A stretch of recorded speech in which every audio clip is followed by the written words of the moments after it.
Hello बच्चों, कैसे हो आप सब? आशा करता हूँ कि आप सब बढ़िया होंगे और आपका नीट का प्रिपरेशन भी अच्छा से चल रहा होगा। आज के हम सेशन में breathing and exchange of gases के जो प्रीवियस ईयर क्वेश्चन है उसका डिस्कशन करेंगे। जैसे कि आप लोग जानते हैं कि प्रीवियस ईयर क्वेश्चन हमारे लिए उतना ही इम्पोर्टेंट है जितना कि अगर देखें तो प्रीवियस ईयर क्वेश्चन हमें एक रास्ता दिखाता है कि हमारी तैयारी किस तरह से होना चाहिए।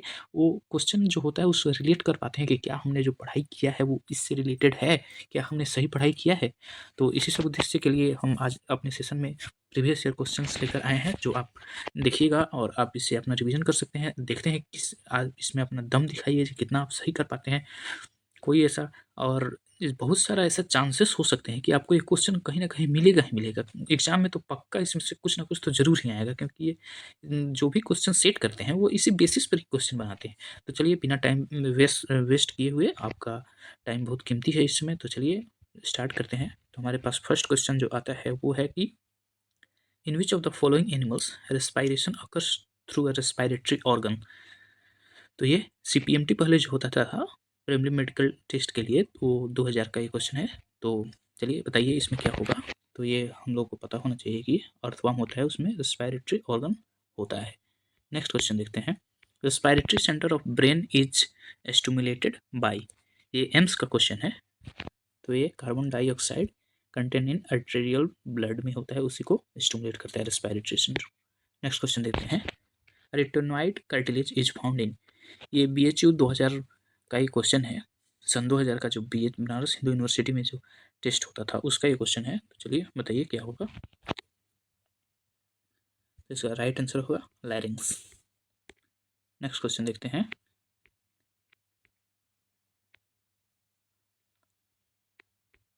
इन which part of lungs gaseous exchange take place in rabbit, rabbit में गैसियस एक्सचेंज किस तरह से होता है। तो alveolar duct and alveoli. Next question देखते हैं। Intercostal muscles are found attached with AFMC, arm force medical college का ये क्वेश्चन है 2002 का। तो बताइए इसमें, इसका आंसर रिप्स होगा। नेक्स्ट क्वेश्चन देखते हैं। Exchange of gases in lungs is by, ये भी AFMC का क्वेश्चन है। तो ये सिंपल डिफ्यूजन से होता है। नेक्स्ट क्वेश्चन देखते हैं। देखिए ये जो ब्रीथिंग एक्सचेंज ऑफ गैसेज है, देखिए कितना इंपॉर्टेंट है। 3 लगातार क्वेश्चन AFMC का इसी से ही आ गया है। तो ये चैप्टर आपके लिए इंपॉर्टेंट हो सकता है इस एग्जामिनेशन में। The covering of lungs is called, lungs का जो कवरिंग होता है उसे क्या कहते हैं। तो ये सबको पता होना चाहिए, उसे प्लीवरा बोलते हैं। नेक्स्ट क्वेश्चन देखते हैं। Dissociation of oxy haemoglobin occurs in tissue due to, ये जिपमर 2002 का क्वेश्चन है। ऑक्सीजन हीमोग्लोबिन, ऑक्सी हेमोग्लोबिन जो डिसोसिएशन होता है वो किससे इक्वल होता है। तो इसका राइट आंसर क्या होगा। तो लो PO2 उसको इनिशिएट कर देता है। Hamburger phenomenon is also known as, ये भी जिपमर का क्वेश्चन है। तो इसको हम क्लोराइड शिफ्ट भी बोलते हैं। नेक्स्ट क्वेश्चन देखते हैं। Oxyhaemoglobin dissociates into oxygen and oxyhaemoglobins deoxyhaemoglobins at. देखिए ये चैप्टर भी कितना इंपॉर्टेंट है। जिपमर में लगातार 2 क्वेश्चन, एक ही ईयर में लगातार 2 क्वेश्चन इस चैप्टर से आ गया है। तो आप इससे इसकी इंपॉर्टेंस को समझ सकते हैं। तो देखिए ये आपको अच्छा से तैयार करके जाना होगा। तो इसका होगा low oxygen pressure in tissue. At time of expiration diaphragm becomes, Karnataka 2003 का क्वेश्चन है। वो सभी स्टेट का अलग अलग एग्जाम होता था तब का ये क्वेश्चन है। बताइए इसमें क्या होगा। इसमें डोम शिफ्ट हो जाता है क्या, डायफ्राम। नेक्स्ट क्वेश्चन देखते हैं। If CO2 concentration is increased in blood then breathing will, concentration अगर CO2 का बढ़ जाएगा तो ब्रीदिंग जाहिर सी बात है जल्दी जल्दी होगी, ताकि ऑक्सीजन ज़्यादा से ज़्यादा अंदर आए। तो इसका क्वेश्चन इंक्रीज हो जाएगा। हियरिंग ब्यूरर रिफ्लेक्स रिलेटेड टू, ये तो बहुत पुराना क्वेश्चन हो गया है, तो इसकी आने की चांस बहुत कम है। आगे बढ़ते हैं। Toxic effect of carbon monoxide is due to its greater affinity for haemoglobin as compare to, 200 से 300 जाना ज़्यादा होता है ऑक्सीजन से। When CO2 concentration in blood increase, breathing become, पीछे वाला ही क्वेश्चन है। आप देख सकते हैं कि कितना क्वेश्चन एक जैसा हो जा रहा है, उसी पैटर्न पर क्वेश्चन बन जाता है, इसलिए आपको प्रीवियस ईयर करना बहुत ज़रूरी है आपके लिए। Tracheal ring in rabbit are, देखिए ये भी पीछे हम लोग डिस्कस किए हैं। Dorsally incomplete.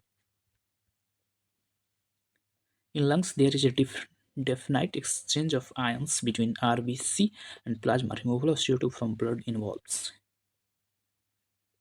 क्या इन्वॉल्व होता है इसमें? तो efflux of bicarbonate ion from RBC। Next question देखते हैं। विच of the following statement is incorrect? इसमें कौन गलत है? तो इसके लिए आपको सभी क्वेश्चन को पढ़ना होगा और सभी ऑप्शन को। इसका राइट आंसर होगा 2। नेक्स्ट क्वेश्चन देखते हैं। Listed below are 4 respiratory capacities HCD and 4 jumbled respiratory volume of human adult। इसमें आपको सही बताना है कि क्या इसमें जो पेयर है कौन किस में फिट बैठेगा, उसी को बताना है। तो देखिए, बताइए आप लोग। इसका राइट आंसर हो जाएगा option number 4। What is true about RBC in humans? इसमें से RBC जो ह्यूमंस में होता है उसमें ये कौन सा स्टेटमेंट उसमें करेक्ट है?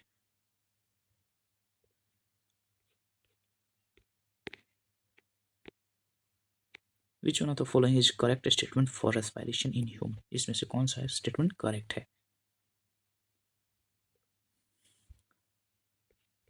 Works in grinding and stone breaking industry में सफर फ्रॉम लंग फाइब्रोसिस।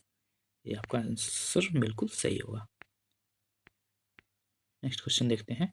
ये तो फिगर बेस्ड क्वेश्चन है, इसमें फिगर देखकर आपको बताना है कि कौन क्या है।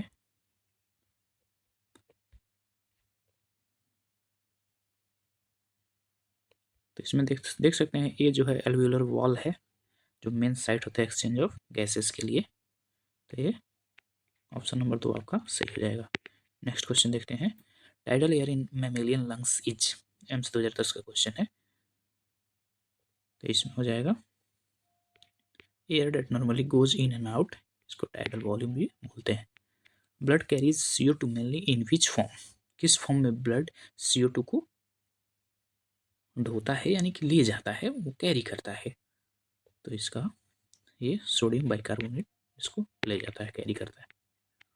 Next question. Approximately 70% of carbon dioxide observe by blood will transported to the lungs in the form of, किसके फॉर्म में होता है? तो ये जब बाइकार्बोनेट आयन के फॉर्म में। आप देख रहे हैं कितना क्वेश्चन सिमिलर मिल जा रहा है उसी पैटर्न पे, केवल क्वेश्चन वही रहता है, कुछ पैटर्न इधर उधर चेंज करके आपसे क्वेश्चन पूछे जा सकते हैं, जो कि आप बहुत आसानी से दे सकते हैं। कब? जब आप प्रीवियस ईयर क्वेश्चन का विश्लेषण अच्छा से कर पाएंगे। इसलिए प्रीवियस ईयर क्वेश्चन आपके लिए बहुत इंपॉर्टेंट है। तो हमारे साथ आप बने रहिएगा हमेशा, हम ऐसे ही प्रीवियस ईयर क्वेश्चन लाते रहेंगे, जिससे आपको नीट में बहुत सारा हेल्प करेगा। आप 80+ क्वेश्चन हम सही करके आ पाएंगे। चलिए नेक्स्ट क्वेश्चन देखते हैं। Name the pulmonary disease in which alveolar area involved in gas exchange is drastically reduced due to damage in alveolar wall। तो ये तो सब कोई जानता है, इसमें तो कोई बात नहीं है, भाईस्मा में ऐसा होता है। नेक्स्ट क्वेश्चन देखते हैं। Hiccups can be best experienced by, ये क्वेश्चन आपको आपके लिए नहीं है, ये NCERT से बाहर है, ये नहीं आएगा। आप Bowman's gland are found in, Bowman's gland किस में पाया जाता है? तो ये ऑल्फैक्टरी एपिथेलियम में बोमेंस ग्लैंड पाया जाता है।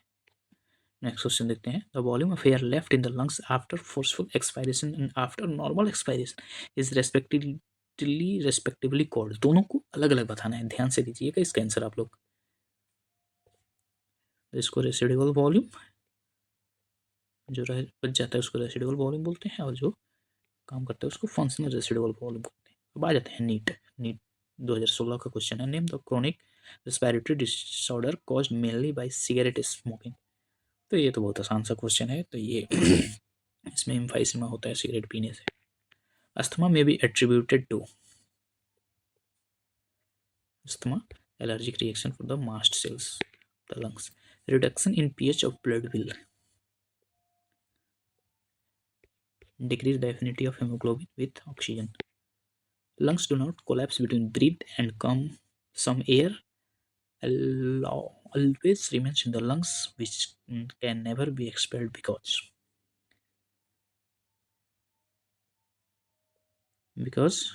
एक टाइपिंग मिस्टेक है यहाँ पे होगा there negative intra pleural pressure pulling at. Next question देखते हैं। The partial pressure of oxygen in the alveoli of the lungs is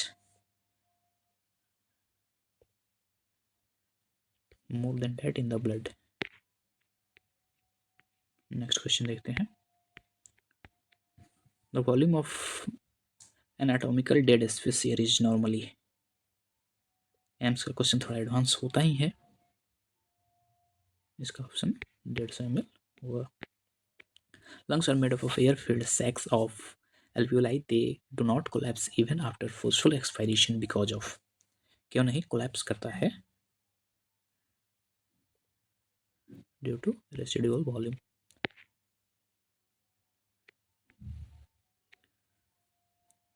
दो 2018 का नीट का क्वेश्चन है, थोड़ा लेंदी पेपर था उसमें, तो इसीलिए थोड़ा क्वेश्चन बड़ा बड़ा है, तो इसको आप देखिएगा अच्छे से पढ़ करके, उसके बाद से इसमें टिक लगाइएगा। विच of the following option correctly represent lung condition in asthma and emphysema respectively. अब दोनों डिजीज एक ही क्वेश्चन में पूछ लिया है, देखिए कितना अच्छा से कवर करके क्वेश्चन बनाया गया है। तो इसमें आप देखिए एम्फाइसीमा में क्या होता है और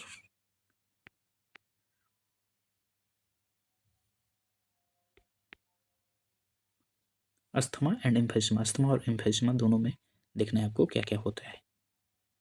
तो अस्थमा में inflammation of bronchioles, decrease respiratory surface, यही होता है दोनों में। Match the following in the, तो इसमें तो आप देख सकते हैं कि सबसे पहले देखें टाइडल वॉल्यूम। तो टाइडल वॉल्यूम को आप देखेंगे तो नॉर्मली क्या होता है, टाइडल वॉल्यूम नॉर्मली ये आ जाएगा ऑप्शन नंबर 3। बी का देखते हैं तो रेस्पिरेटरी रिजर्व वॉल्यूम, तो ये 2500 से 3000 होता है। एक्सपायरेटरी रिजर्व वॉल्यूम तो ये 1000 से 1100 होता है। रेसिडुअल वॉल्यूम आपका जो बच गया वही होगा, तो इसका करेक्ट आंसर ऑप्शन नंबर 2 हो जाएगा। नेक्स्ट क्वेश्चन देखते हैं। विच of the following is an occupational respiratory disease. तो ये तो सबको पता सिलिकोसिस जो होता है वो ऑक्यूपेशनल रेस्पिरेटरी डिजीज है। CO2 combines with hemoglobin to form, तो ये कार्बामाइनो हेमोग्लोबिन बनाता है CO2 से इसको करके। O2 dissociation curve is plotted between partial pressure of O2 and किसके किसके बीच में बनाया जाता है, तो ये परसेंटेज ऑफ हेमोग्लोबिन सेचुरेशन। तो आशा करते हैं कि आप लोगों ने बहुत सारे क्वेश्चन को सही सही बनाया होगा, क्योंकि अब आप, और ये अब सेशन हमेशा आता रहेगा, तो ज़्यादा से ज़्यादा अपने दोस्तों के साथ शेयर करिएगा, वीडियो को लाइक करिएगा, ताकि दूसरे कोई भी जान सके और अपना प्रिपरेशन साथ साथ कर सके। कोई भी चाहता है कि दोस्त साथ ही सक्सेस हो, तो इसलिए आप इस सब पर ध्यान दीजिएगा और प्रीवियस ईयर क्वेश्चन जरूर से जरूर लगाइए, ताकि आपको पता लग सके कि आपकी प्रिपरेशन क्या है और क्या होनी चाहिए, आगे क्या सुधार कर सकते हैं। आपका बहुत बहुत धन्यवाद, बने रहिएगा, फिर हम आगे ऐसे ही सेशन लेकर आते रहेंगे। आगे जो भी आपको नोटिफिकेशन मिल जाएगा, जो भी चैप्टर का जो आएगा आप देख लीजिएगा उसको, और अपना पढ़ाई करते रहिएगा। अपना ख्याल रखिएगा। धन्यवाद।